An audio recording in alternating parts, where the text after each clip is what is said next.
UDF അധികാരത്തിൽ വന്നാൽ ഈ കേസ് എങ്ങോട്ട് പോകും, എങ്ങനെയാവും അതിൻ്റെ ഗതി?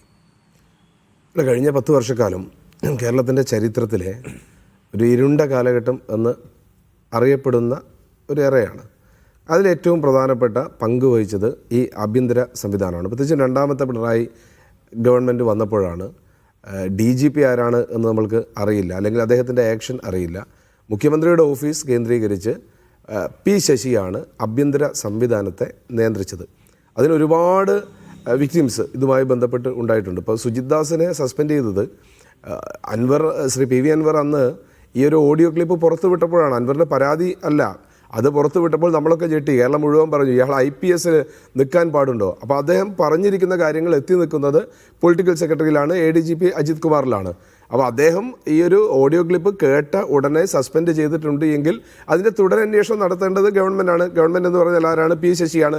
അവസാനം എത്തിച്ചേരേണ്ടത് P. ശശിയിലാണ്. P. ശശിക്കെതിരായ ഒരു ആരോപണം അല്ലെങ്കിൽ അജിത് കുമാറിനെതിരായ ഒരു ആരോപണം അതേ ഗവൺമെൻറ് തന്നെ അന്വേഷിക്കും എന്ന് പറഞ്ഞാൽ നമുക്ക് ആലോചിച്ചാൽ അറിയാമല്ലോ. അതുകൊണ്ടാണെന്ത് ആകെയുള്ള എവിഡൻസ് കൂടി അവിടെ സമർപ്പിച്ച് ഇത് ക്ലോസ് ചെയ്യണമോ അതോ ഭാവിയിലേക്ക് അടുത്ത സർക്കാർ വരുന്ന സമയത്ത് ഇതൊക്കെ കൃത്യമായി അന്വേഷിച്ച് മുന്നോട്ട് കൊണ്ടുപോകണമോ എന്ന ചോദ്യമാണ്. അതുകൊണ്ടാണ് PV അൻവർ ആ തരത്തിലേക്ക് മാറ്റിയത്. ഇതൊന്നും രണ്ടുമൊന്നുമല്ല, എത്രയേറെ ഉദാഹരണങ്ങൾ നിങ്ങൾക്ക് കാണണം. അപ്പോൾ ഈ അടുത്ത കാലത്ത് നമ്മളിപ്പോൾ ഇരിക്കുന്ന കോഴിക്കോട് ഈ പ്രദേശത്തെ ACP ആയിരുന്നു ഉമേഷ്, നമുക്കൊക്കെ അറിയാവുന്ന ACP ഉമേഷ്. ഇപ്പോൾ ഈ ആഴ്ച മറ്റാണ് അദ്ദേഹം സസ്പെൻഷനിലേക്ക് അദ്ദേഹം സർവീസ് റിട്ടയർമെൻറ്റിലേക്ക് പോകേണ്ടത്. ഒരു 3 മാസം മുമ്പാണ് ഉമേഷിനെതിരെ ഒരു പോലീസ് ഉദ്യോഗസ്ഥൻ ആത്മഹത്യ ചെയ്യുന്നു. അദ്ദേഹത്തിന് ആത്മഹത്യക്കുറിപ്പിനകത്ത് പറയുന്നു ഉമേഷ് എന്ന ആൾ ഇങ്ങനെ എൻ്റെ മേലുദ്യോഗസ്ഥനായിരുന്ന സമയത്ത് ഒരു കേസിൽ, പ്രത്യേകിച്ച് ഒരു സെക്സ് റാക്കറ്റ് കേസിൽ പിടിക്കപ്പെട്ട ഒരു സ്ത്രീയെ വീട്ടിൽ പോയി പീഡിപ്പിച്ചിട്ടുണ്ട്, നിരന്തരമായി പീഡിപ്പിച്ചിട്ടുണ്ട്.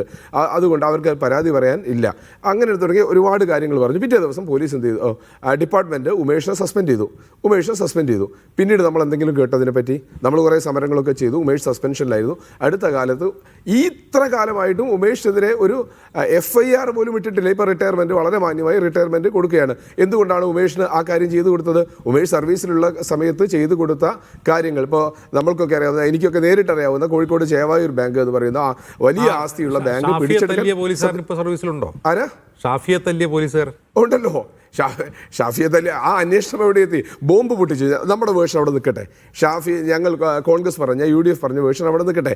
CPM പറഞ്ഞ അല്ലെങ്കിൽ ഡിപ്പാർട്ട്മെൻറ്റ് പറഞ്ഞ വേർഷൻ എന്തായിരുന്നു? അവിടെ ബോംബിട്ടു. കോൺഗ്രസ്സുകാർ വന്ന് ബോംബിട്ടു, ലീഗുകാർ വന്ന് ബോംബിട്ടു, കുറേ പേരെ പിടിച്ചു കൊണ്ടുപോയി. ആ അന്വേഷണം എങ്ങോട്ടെങ്കിലും മുന്നോട്ട് പോയോ?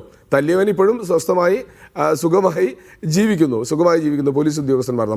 നമ്മൾ മനസ്സിലാക്കണം. ഞങ്ങളിപ്പോൾ ഏതെങ്കിലും വ്യക്തികളിലേക്ക് ഫോക്കസ് ചെയ്തതിനപ്പുറത്തേക്ക് അജിംസ് ഈ കഴിഞ്ഞ 10 വർഷക്കാലം കൊണ്ട് ഈ സേനയ്ക്ക് എന്ത് സംഭവിച്ചു? 100-ലധികം പോലീസുകാരാണ്. വളരെ പ്രധാനപ്പെട്ട ഒരു കേസാണ്, നമ്മൾ അധികം ചർച്ച ചെയ്യാത്ത, എല്ലാവരും മറന്നു പോകുന്ന ഒരു കേസാണ് മാമി തിരോധാന കേസ്. അതും കോഴിക്കോട് ജില്ലയിലാണ്. അതെ, മാമി തിരോധാന കേസിൽ നമ്മൾ പലപ്പോഴും ഈ ഉദ്യോഗസ്ഥരിലേക്കൊക്കെ എത്തിയതാണ്. കോഴിക്കോട് അങ്ങാടിയിൽ ഇപ്പോൾ എൻ്റെ നാട്ടുകാരനാണ്, എൻ്റെ അടുത്ത ബന്ധമുള്ള ആളാണ്. അത് ഫാമിലിയൊക്കെ നമ്മൾ വളരെ അടുപ്പമുള്ളതാണ്. ഒരു ദിവസം അദ്ദേഹം ഇല്ലാതായി. അപ്പോൾ അത് വളരെ കൃത്യമായി അതിനെ കിട്ടാൻ ആവശ്യമായ എല്ലാ കാര്യങ്ങളും ഉണ്ടായിരുന്നു. ആ അന്വേഷണത്തിന് അടുത്തെത്തിയ സമയത്താണ് അത് സ്ലിപ്പ് ചെയ്യുന്നത്. അന്വേഷണ സംഘത്തെയാണ് മാറ്റുന്നത്. ഏത് കേസാണോ കൃത്യമായിട്ട് ആരാണോ അന്വേഷിക്കുന്നത് ആ അന്വേഷണ സംഘത്തെ മാറ്റുക എന്നുള്ളതാണ് ഈ ഗവൺമെൻറ്റിൻ്റെ ആഭ്യന്തര സംവിധാനത്തിൻ്റെ ഏറ്റവും പ്രധാനപ്പെട്ട പണി.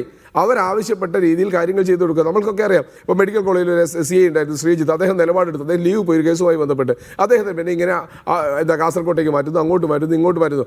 അങ്ങനെ 100 കണക്കിന് പോലീസുകാരാണ് ഈ കാലഘട്ടത്തിൽ ആത്മഹത്യ ചെയ്തത്. ഇങ്ങനെ ഒരു സേനയിൽ ആത്മഹത്യ നടന്നൊരു കാലഘട്ടം വേറെ ഉണ്ടായിട്ടുണ്ടോ? നമ്മൾ പരിശോധിക്കണം. എത്ര സഹപ്രവർത്തകർ സമ്മർദ്ദം കൊണ്ട് ആത്മഹത്യ ചെയ്തു? എന്താ സമ്മർദ്ദം? ജോലിക്കിടയിലുള്ള സമ്മർദ്ദം എന്ന് പറഞ്ഞാൽ ഇപ്പോൾ പ്രത്യേകിച്ചും ജനമൈത്രി പോലീസും കാര്യങ്ങളൊക്കെ വന്നപ്പോൾ അവരുടെ സമ്മർദ്ദം മേലുദ്യോഗസ്ഥന്മാർ അവർ പറയുന്ന പണിയെടുക്കാൻ വേണ്ടി നിർബന്ധിക്കുന്നത് കൊണ്ടാണ്.